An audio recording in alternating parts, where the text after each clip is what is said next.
England, Their England by A.G. Macdonell. Adapted in 6 parts by Bob Sinfield and narrated by Leslie Phillips. Episode 6. The SS Wilno bucketed laboriously into Hull on the morning of New Year's Eve, 1927. Its only passenger, the shy young Scotsman, Donald Cameron, disembarked and headed for London, arriving that evening. He found a few letters waiting for him, among them one from Sir Henry Wotton's sister, a Mrs. Fielding, inviting him to spend a few days in Buckinghamshire. It won't be a party, just ourselves. I hope you won't find it too dull. 2 days later, he was at Marylebone, that most dignified of stations, where the porters go on tiptoe, the barrows have rubber tires, and the trains sidle in and out, oh so softly, so as not to disturb the signalman. There he bought a ticket to Aylesbury. As the train pulled in, Mr. Fielding was waiting on the platform. Sorry about the car. Not at all. I love old things. No, I mean... No, it's all right. I can never get near our new car, so I have to hang on to the one my daughters say they wouldn't be seen dead in. A 3-mile clatter in the veteran roadster brought them to the Golden Hind, which was the name of the Fieldings' house. It was a long, low building, pale red brick and unstained timber beams. Mind your head in the house. It's a perfect death trap. Thanks, I will. Donald stooped as he went in, but on meeting Mrs. Fielding, his natural chivalry caused him to stand upright. Mind your head on the beam. Oh, it was a shattering blow, but at least it broke the ice, as well as the skin. And by the time Mrs. Fielding had finished fussing around with iodine, bandages and lint, and the jumble of terriers had licked his face and fought a brisk skirmish across his chest, Donald felt he'd been an intimate friend of the family for years. There. I think you'll live. Thank you. Just try to avoid standing. Oh, no, it's all right. I don't feel dizzy. The beams, dear, remember? Oh, yes, of course. Is dinner ready yet? I've got to chair the Scouts Committee at 8, you know. I know, but don't be all night about it or we'll miss the tennis club AGM. Or if I'm in the way... Oh, No, not at all, not at all. You just come and go as you please. You might like to sample the ale in the Crooked Billet. Plenty of material for you there. Thanks. After dinner, Donald strolled across in the starlight to the Crooked Billet. On entering the barroom, he aroused only the slightest of attention, after which he was almost forgotten, and was able to look round at his ease. There were 10 men in the room, all of them old. When Lord Salisbury was in office, I voted for Lord Salisbury. And when Mr. Gladstone was in office, I voted for Mr. Gladstone. Because there never was a perfect difference between them, I can say. No, Lord Salisbury, there was a man for you. I heard him speak once. What did he say? Couldn't understand a word. A fine gentleman he was. There are too many of them about nowadays. Say that again. No, too many. I saw Mr. Dickens once. A fine-looking gentleman with a big beard. Same as Mr. Stillaway's over there. Only bigger. Yeah, he was a gentleman who liked a good laugh, he was. People don't seem to laugh now like they used to. I don't know why it is. As no one else seemed to know why it was either, there was a gap in the conversation. Donald plucked up sufficient courage to fill it. Excuse me. Does anybody know when the hunt is likely to be meeting? Oh, they meet at Tainton Green tomorrow, sir. Right, Tainton Green. That's a matter of 2 miles from here. Thank you. They'll find one up near Stacey's tomorrow. I saw him today, the old rascal. I remember finding one at Stacey's when I was second horseman to Mrs. Selby. 2 hours and 40 minutes she gave us, and I never saw a faster run. We killed her at Grendon Church. What year would that be? Well, I can't rightly remember, sir, but It was a year that Mr. Selby sent us all off to London to see the great exhibition. Long ago. If you don't mind my asking, how old is he? Oh, he's 98 come Martinmas, sir. Really? I couldn't help noticing that the, younger men of the village don't seem to drink here. Is there another inn? No, sir, they don't drink here, nor nowhere else neither. The young chaps, they hardly drinks at all. Why is that? Oh, well, for one thing, heard the money about there was. Beer costs twice as much. And there's picture houses and charabancs and motor bicycles with girls sitting on behind. Boy Scouts are very strong in this village. So I believe. Yeah, lots of the young chaps are scout masters, so they don't drink as an example to the lads. Quite right, too. Then you see, there's no one between them, old chaps like us. Oh, you mean all the rest were... Most of them, sir. 42 killed from this village. Right, 42. I've been men of 35 or 40 by now. That war did none of us any good. Nothing's been the same since. And what did we gain by it? Nothing. Right, nothing. Well, there are those who'd say it was a matter of national honour. But can you tell me, sir, what national honour does for me? I've worked on the land all my life, and in 1914, a man comes down to the Green here, and he makes a speech about that very national honour you just mentioned. And at that time, the nation and all its honour were giving me 22 shillings a week, and I was working 72 hours a week for it. 72 hours a week I was working for it. But I had to give 3 sons and 8 grandsons to fight for that national honour. 11 of them. And 3 were killed and 2 lost their legs. Yeah, what good did that do them or me? Already one sitting here. Cost of living's higher. Beer's more expensive. And tobacco? And my grandsons, the ones that weren't killed, they can't get no work. And all that for what you call national honour. Under a clear, cold sky, Donald walked slowly and thoughtfully back to the Golden Hind, where Mr. and Mrs. Fielding were poring over a small, dog-eared notebook. Help yourself to whiskey, Cameron. We'll be finished in a moment. Thank you. Now, if Mrs. Burchett can't pay her rent, I don't see that we have any choice. She can't possibly pay, John. She's had rheumatism so badly all winter she's had to give up taking in washing, and that means dropping 15 shillings a week at least. And both her boys are out of work. Well, then it simply can't be helped. We'll just have to go without. Mm-hmm. Now, what about Henry Davis? He's been out of work for 12 weeks now, and his wife's just had twins. So we can't worry him for rent just now. No. But that leaves old Mrs. Mitchell, and she says, will we take 2 shillings a week next month instead of 4 and 6?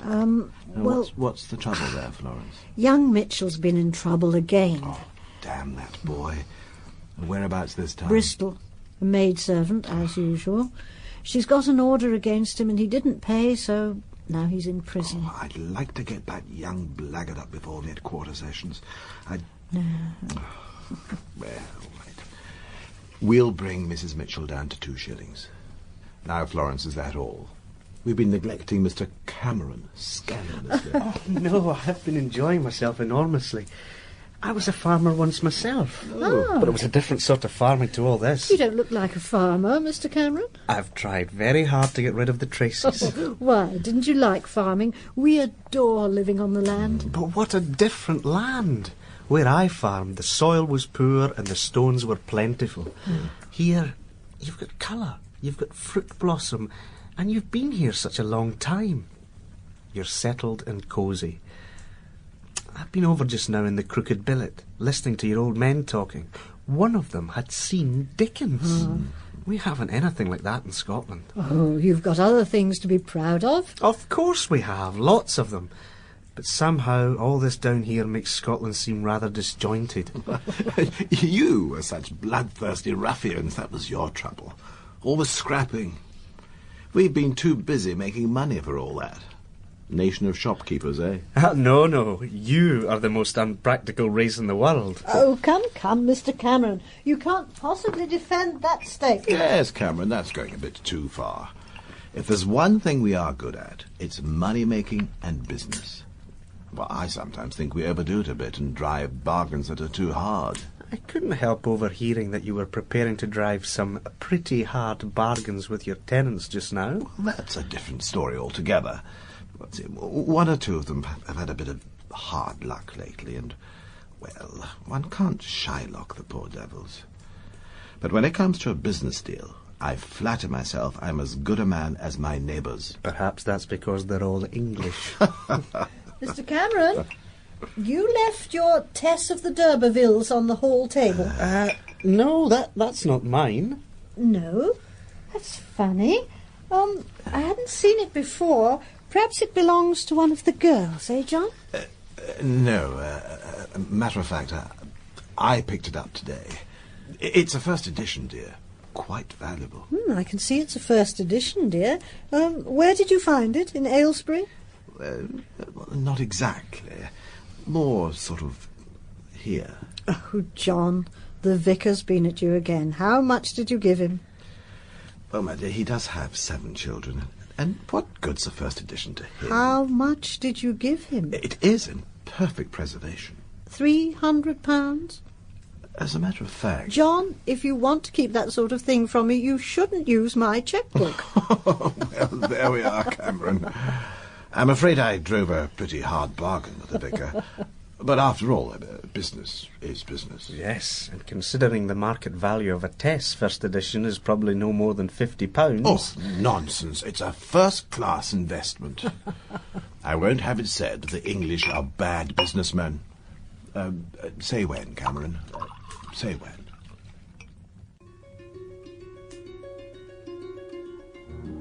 Next day, the dawn ushered in a warm January morning, sunny and spring-like, and Donald felt there should have been buttercups in the meadows, with larks above them, and swallows fooling about, and great drifts of the flower the English call bluebells, but the Scots know as wild hyacinths.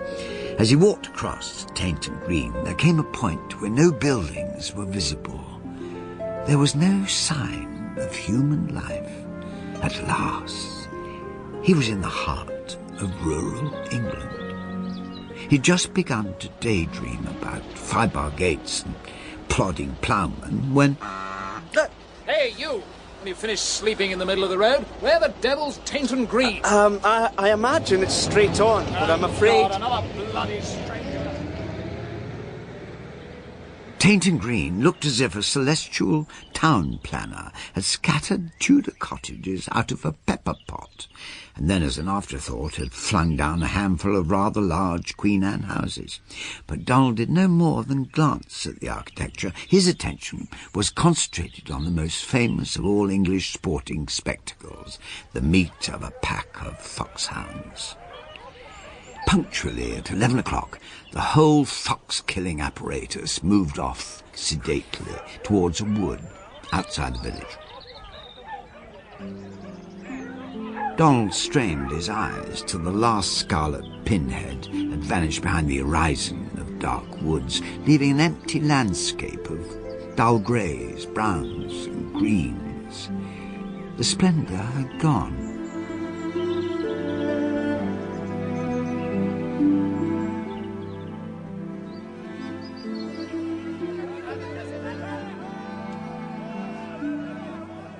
Good luck to you, and a fat chance you've got against 60 dogs and 107 riders and 107 horses. 274 to 1.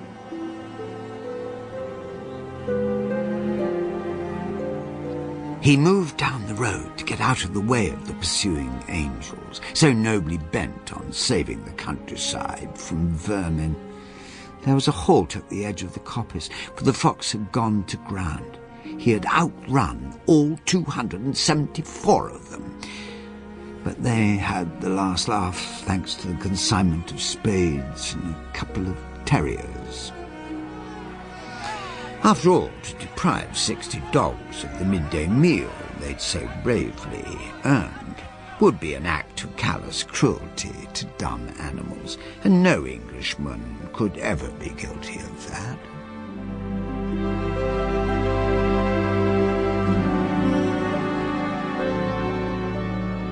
Donald began his homeward journey and in 10 minutes came upon an animated scene. Just where his winding lane joined the main road, a caravan of gypsies had halted their motley crew of painted wagons. Furious voices were being raised, spouting language that would have startled Nell Gwyn. Before long, the flow of words had given way to a fast bout of fisticuffs between a 6-foot, scarlet-coated, scarlet-faced young man and a lean, dark gypsy. The bout lasted only a few seconds, for the fighters were dragged apart by other gentlemen in red coats, and the gypsy retired sullenly. That bloody swine was kicking his horse. Bloody swine! Bravo, Ralph. Well done, my boy. Thank God it was a gypsy and not an Englishman. An Englishman wouldn't do a thing like that. If there's one thing that gets me mad, it's cruelty to animals. I don't care if it's a mouse or an elephant. It simply makes me see red. We never go abroad nowadays, except to Le Touquet and Monte Carlo. We simply can't stand the way those chaps treat animals. Someone should report him. Report him? Why doesn't someone flog him? Donald heard no more, for at that moment the shoulder of a horse took him neatly in the small of the back and knocked him into the hedge. The woman riding never even glanced in his direction. She just carried on, asking the party at large why no one had flogged the gypsy. But before taking his unexpected tumble, Donald had recognised her as one of the nurses in a wartime hospital near Flanders. One pouring wet night, this hard-faced Diana had carried out 7 wounded officers from a burning ward into which the stretcher-bearers had refused to go. On another occasion, she'd held the hand of a dying subaltern for 27 hours.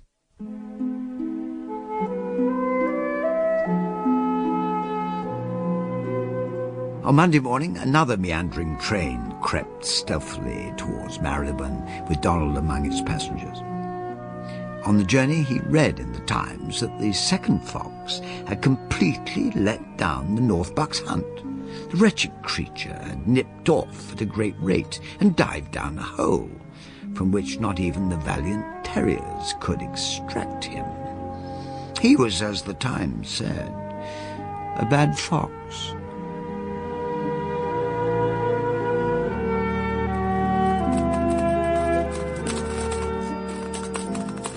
During the early spring of 1928, Donald was very busy. He'd collected enough notes about England and the English to fill 14 large exercise books, and he decided it was high time to start putting them together in some sort of shape before making any more expeditions to gather new material.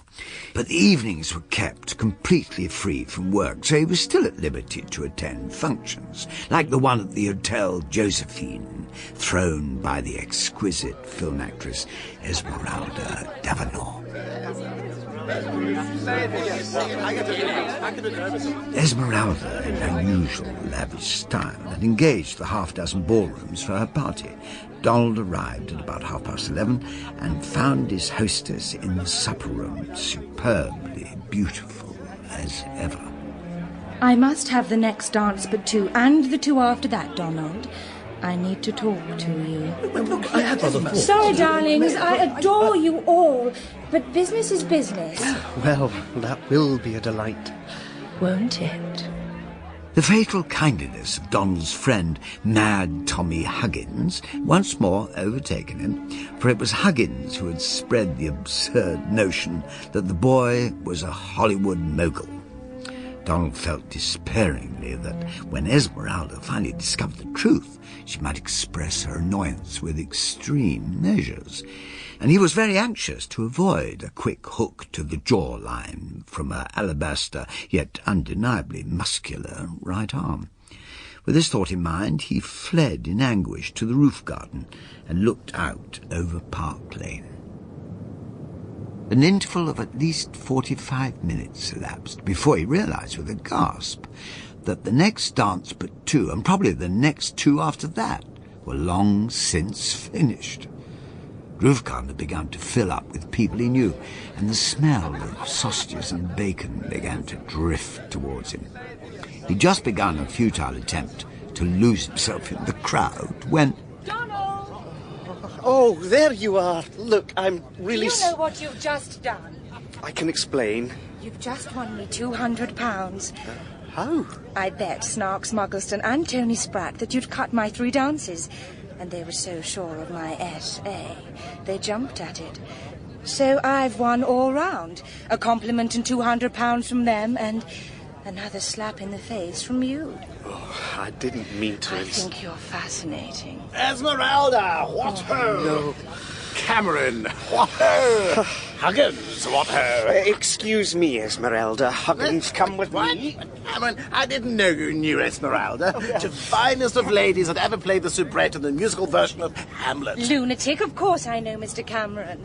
But he's cruel and hard-hearted and won't give me a job. Oh, the low fiend of hell. Then I shall give you a job in my factory at Waterlooville, making left-foot gumboots for men who've lost their right legs. Thank you, Tommy, but I'd sooner have a job in Mr. Cameron's film. Film? Don't fall for that old dodge. The bogus film magnate's the oldest trick in the book. Cameron, I'm ashamed of you, trying to seduce an innocent maiden with your caveman approach. No, just a minute. It was you I know the type. Catch you by the ankle in the seat of the pants and chuck you into a passing tram car. That's all you know, Tommy. But I tell you, he's not a film man, are you, Cameron? Well, You are, aren't you, Donald? Miss D'Avenant. Splendid gathering. Oh, thank you, Major General. Dashed warm for April. It reminds me of Abbottabad. Actually, yes. It is remarkably warm. Yes, look. Cameron's perspiring. All right, this has gone on far too long. If you must know the truth, Oh my God. Ladies and gentlemen, I am the senior officer present. You will kindly regard me as Officer Commanding Josephine Roofgarden. Captain de Wilton Fallow, reconnoitre the main staircase and report to me. Yes, sir. Yes, sir. Mr. Cameron, Mr. Carshorten Stanbury, and Mr. Worldingham Effingham, reconnoitre the fire escape and all other routes of retreat and report to me. Yes, sir. Remainder, sit. Though the heat grew intense, as yet there was no sound of crackling flame, so Giuliano, the waiter from Catford, went round refilling the tumblers with a new supply of Lernbrow. Has anyone got a camera? If not, we'll just have to go straight into the nearest studio the moment we get out. How about a rescue scene? Esmeralda in my arms. Don't be absurd. Oh, come, she's not as heavy as all that. It's not the top floor, sir. It's the one below. Absolutely blazing. What about the staircase? Impossible, sir. Massive flame. Cameron, is there a fire escape? Well, yes and no. Talk sense, man. Yes, there is a fire escape, but it stops 4 stories below us. There's no other way off the roof. Then there's nothing to be done but wait for the fire engines. Any sign of them? You, what's your name? My name is Giuliano, sir. I didn't ask you your name. I asked you if there was any sign of a fire engine. You did ask him his name. My surname's Ellis. And if fire engines arrive... It was not a moment too soon. Smoke was already pouring up the staircase. The garrison will form column of route, preparatory to descending by the ladder. Ladies leading. The ladder's coming up. Good, because the floor's going down. Hello, mister. Didn't we meet on the SS Vilno? Mr. Rhodes, what are you doing here? It's my ladder machine. I've just made it and I'm teaching these firemen chaps how to use it. Had to come up and see how it went. The race was now desperate. The women were all clear, but the floor of the roof garden was cracking and sagging. The gentleman went over quietly and efficiently to the accompaniment of Mr. Huggins singing the Marseillaise in a marked Lancashire accent. The last 2 down were William Rhodes, ecstatic over the success of his machine, and the Major General. The immense crowd in Park Lane was delirious with joy. Donald looked up with a mixture of relief at having survived and despair at how the evening's events had affected his plans for the book. After all those months of preparation, he now felt more baffled than ever by the Englishman. What was he to make of the fearsome Major General being answered back by an Italian waiter called Ellis? Or the sight that faced him now of the international star Esmeralda D'Avenant being photographed embracing Rhodes, an engineer from Yorkshire? Or Huggins, by now unstoppable medley of French marching tunes delivered in broad Lancastrian?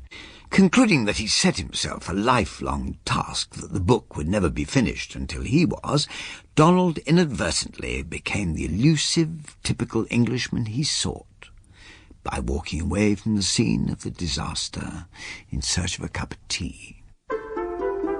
Part 6 of England There England by A.G. Macdonell was adapted by Bob Sinfield and narrated by Leslie Phillips, with Sam Graham as Donald Cameron, Peter Kelly as Mr. Fielding, Denise Coffey as Mrs. Fielding, Katie Odie as Esmeralda, Christopher Benjamin as Captain de Wilton Fallow, and Robin Bailey as the Major General. Other parts were played by members of the cast. Technical presentation was by Graham Harper, Kevin Oliver and Chaz Hamilton. The director was Neil Cargill.